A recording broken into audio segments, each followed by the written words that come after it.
ప్రేమ నిజాన్ని బయట పెట్టేయడంతో బావ అంటూ రామరాజు చేతులు పట్టుకొని క్షమాపణ చెప్పిన సేనాపతి. మరి ఇదంతా ఎలా జరగబోతుందో తెలుసుకోవాలనుకుంటే వీడియోనైతే చివరి వరకు మిస్ కాకుండా చూసేయండి. ఇక్కడ చూస్తే ఇక ప్రేమని ఇంటికి తీసుకొచ్చి ప్రేమ నగలు అమ్ముకోవాలని చూశారు అంటూ భద్రావతి చాలా గొడవ చేస్తుంది. ప్రేమకు నగలు ఇచ్చేసిన తర్వాత ఆ నగల మీద మనకి ఎలాంటి అధికారం లేదు అని చెప్పేసి భద్రావతి తల్లి శారద ఎంతగానో చెప్పే ప్రయత్నం చేస్తుంది. వాడు చేతగాని వాడు తనని పెంచలేడు, వాడి మాయలో పడిపోయింది, వాడు నగల కోసం ఆస్తి కోసమే దానిని ఇష్టపడి లేపుకునేలి పెళ్లి చేసుకున్నాడు అని చెప్పి భద్రావతి నోటికి వచ్చినట్టు మాట్లాడుతూ ఉంటుంది. నా కొడుకులు ఎవరి ఆస్తి కోసం ఎప్పుడు ఆశపడలేదు అని చెప్పేసి వేదవతి చెప్పే ప్రయత్నం చేస్తూ ఉంటుంది. నా కొడుకుల విషయంలో ఇంకొకసారి వేలెత్తి చూపిస్తే ఊరుకునేది లేదు, మా పెంపకాన్ని అవమానించే రైట్స్ నీకు లేవు అని చెప్పి తన అక్కపై వేదవతి తిరగబడుతుంది.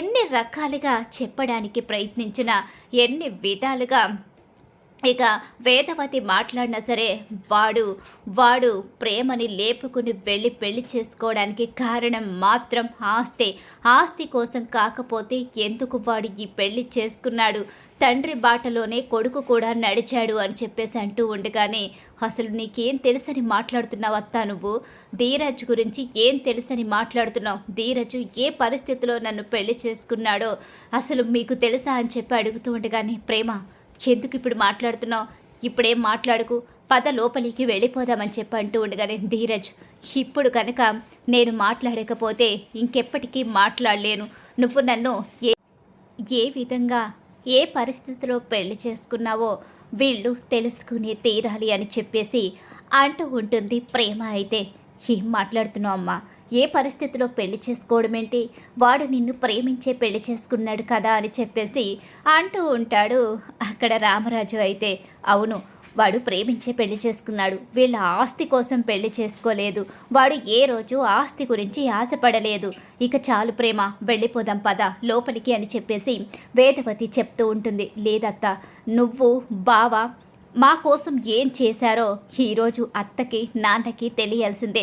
ఎన్నోసార్లు నేను వీళ్లకు చెప్పడానికి ప్రయత్నించాను, ఎప్పుడు వీళ్ళు నా మాట వినకుండా ఎప్పుడు చూసినా ఈ ఇంటి మీద గొడవ చేయడానికి ఏ అవకాశం దొరుకుతుందా, ఎలాంటి అవకాశం వస్తే ఈ ఇంటి మీదకి దండెత్తి వద్దామా అని చెప్పేసి ప్రయత్నిస్తున్నారే తప్ప ఒక్కసారి కూడా మీ మంచితనాన్ని వీళ్ళు అర్థం చేసుకోలేకపోతున్నారు. పుట్టింట్లో లేకపోయినా నీ పుట్టింటి వాళ్ళు నిన్ను అసహించుకున్నా నువ్వు నీ పుట్టింటి కోసం ఎంత చేశావో వీళ్ళు తెలుసుకోవాలి అని చెప్పేసి ప్రేమ అంటూ ఉంటుంది. అసలు ప్రేమ ఏం మాట్లాడుతుంది, దేని గురించి మాట్లాడుతుంది అని చెప్పేసి వల్లి అయితే ఆశ్చర్యంగా చూస్తూ ఉండిపోతుంది. ఏదో రహస్యం అయితే ఉంది అని చెప్పేసి అనుకుంటూ ఉంటుంది. చిన్నోడు ప్రేమించే కదా పెళ్లి చేసుకున్నాడు, అదేంటి ప్రేమ అలా అంటుందేంటి అని చెప్పేసి సాగరు చందు ఇద్దరు కూడా ఒకరు చూసుకుంటారు.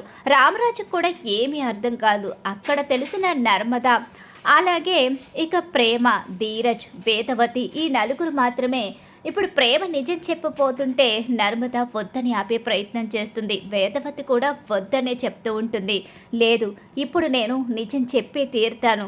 ఏంటా నిజం అంటున్నావు ఏంటి, మా కుటుంబాన్ని వీడు రక్షించేసిన నిజమేంటి, పుట్టింటిని కాదనుకుని ఇంట్లో పని చేసేవాడిని ఒక అనాథని పెళ్లి చేసుకుని వెళ్ళిపోయింది మీ అత్త, ఇంకా మా పుట్టింటి గురించి ఆలోచిస్తుందంటే ఎలా నమ్మదాం మేము, అసలు నమ్మడానికి రీజన్ ఎక్కడుంది, తను ఏ రోజైనా మా గురించి ఆలోచించిందా, మా గురించి బాధపడేదే అయితే ఆ రోజు వీడిని పెళ్లి చేసుకుని ఉండేదే కాదు, ఇప్పుడు నిన్ను ఈ ఇంటి కోడల్ని చేసుకునేదే కాదు, కొడుకు తప్పు చేసిన రోజే దండించి నిన్ను తీసుకొచ్చి మా ఇంట్లో వదిలేసేది అని చెప్పేసి ఇంకా వాదిస్తూనే ఉంటుంది భద్రావతి. అలా వాదిస్తూ ఉండగానే ఇక చాలు ఆపత్త అంటూ గట్టిగా అరుస్తుంది ప్రేమ. ఏంటే ఇందాక నుంచి చూస్తున్నాను, ఎందుకు ఇలా చేస్తున్నావు, అసలు ఏం చెప్పాలనుకుంటున్నావు, నువ్వేం చెప్పాలనుకుంటున్నావో చెప్పు అని చెప్పేసి భద్రావతి అంటూ ఉండగానే, చెప్తాను, ఆ రోజు ఏం జరిగిందో చెప్తాను. ఆ రోజు నిజమే, నేను పారిపోయి 7 వారాల నగలు తీసుకుని వెళ్ళిపోయాను, కానీ నేను వెళ్ళిపోయింది ధీరజ్తో కాదు అని చెప్పేసి అనేసరికి షాక్ అయిపోయి ఉండిపోతారు అందరూ కూడా. ఏం మాట్లాడుతున్నావు, ధీరజ్తో కాకుండా ఇంకెవరితో వెళ్ళావు, ఆ రోజు నేను ఇష్టపడిన వాడితో నేను వెళ్ళిపోయాను. నేను ఇష్టపడింది, ప్రేమించింది ధీరజ్ని కాదు. ధీరజ్ కూడా నన్నెప్పుడూ ప్రేమించలేదు. మరి ఇంకెవరు? ఎవరు కూడా వెళ్ళిపోయావు. ఇది కూడా వీడు ఆడిస్తున్న నాటకమే అని చెప్పి నాకు అర్థమవుతుంది. కావాలనే మమ్మల్ని తప్పుదారి పట్టిస్తున్నావు. లేదు, ఒక ఆడపిల్ల తనపై తను ఎందుకు నింద వేసుకుంటుంది? ఆ మాత్రం మీరు నా పుట్టింటి వాళ్లే కదా, నన్ను అర్థం చేసుకోకుండా ఎలా మాట్లాడుతున్నారు?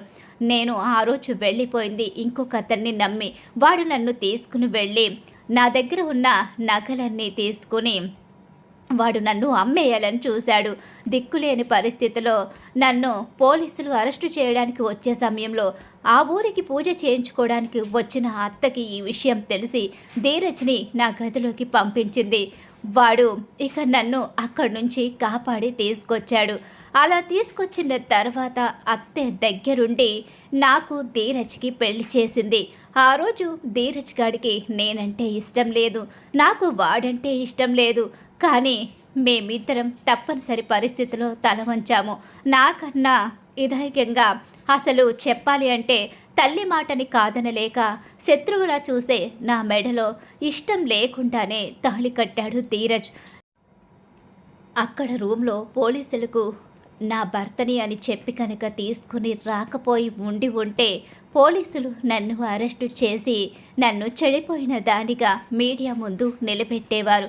అప్పుడు నా పరిస్థితి ఏమయ్యేదో, ఇదంతా బయటికి వస్తే మీరేమైపోయేవారో కూడా అసలు ఊహించుకోలేం.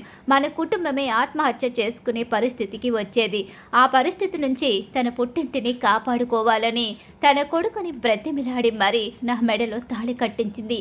ఆ తర్వాత మేమిద్దరం ఎన్నో రోజులు కోపంగానే బాధతో మేమిద్దరం అసలు పెళ్ళి ఎందుకు చేసుకున్నాము అని చెప్పేసి ఎన్నోసార్లు బాధపడ్డాము. ఇప్పుడు వాడు నా ప్రేమని అర్థం చేసుకున్నాడు. నేను కూడా వాడి మంచితనాన్ని తెలుసుకుని ఒకరంటే ఒకరము ఎంతో ప్రేమగా బ్రతుకుతున్నాం. అందుకే ఈరోజు కూడా వాడి కోసమే ఇదంతా చేశాను. నా కోసం ఎంతో చేసి నా కుటుంబం పరువు కాపాడి నా ప్రాణం పోకుండా కాపాడిన ఈ కుటుంబానికి ఎప్పటికీ మనం రుణపడే ఉండాలి అంటూ ఆ రోజు జరిగిన విషయాలన్నీ బయట పెట్టేస్తుంది ప్రేమ. అందరూ షాక్ అయిపోతారు. ముఖ్యంగా రామరాజుకి పెద్ద షాక్ ఎదురవుతుంది. పెళ్లి చేసుకుని వచ్చిన రోజు రామరాజు ఎంతగానో అవమానిస్తాడు ధీరజ్ని. ఇంట్లోంచి వెళ్ళిపోమని అంత హడావిడి చేస్తాడు. కానీ ధీరజ్ ఏ పరిస్థితిలో ప్రేమ మెడలో తాళి కట్టాడో తన చిన్న కొడుకుని చూసుకుని కన్నీళ్లు పెట్టుకుంటూ ఉంటాడు రామరాజు. ఇదంతా బయటపడేసరికి భద్రావతి షాక్ అయిపోయి ఇక నిర్ఘంతరాలైపోయి నిలబడిపోతుంది. తన మేనకోడలు ఏ పరిస్థితిలోకి వచ్చిందో, పుట్టింటి గౌరవాన్ని కాపాడడం కోసం తన చెల్లెలు తీసుకున్న నిర్ణయం గురించి తలుచుకుంటూ ఉండిపోతుంది.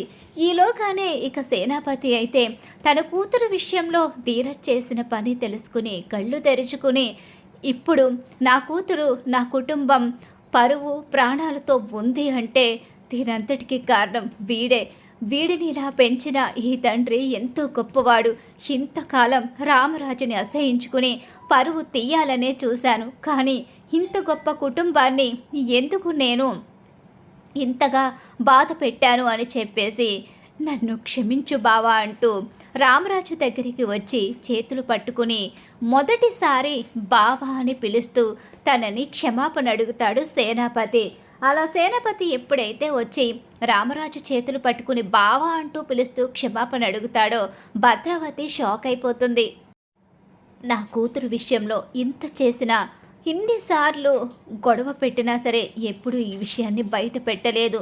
నా కూతురు నోటి వెంట ఆ నిజం బయటకు వస్తే తప్ప ఏ రోజు కూడా నీ కూతురు తప్పు చేసిందని వేలెత్తి చూపించలేదు. నా అల్లుడు ఎంతో గొప్పవాడు, ఇంత గొప్ప కొడుకుని కన్నా నువ్వు నిజంగా దేవుడివి అని చెప్పేసి అంటూ అప్పుడు రామరాజుని పొగడ్డం, క్షమాపణ అడగడం జరుగుతుంది.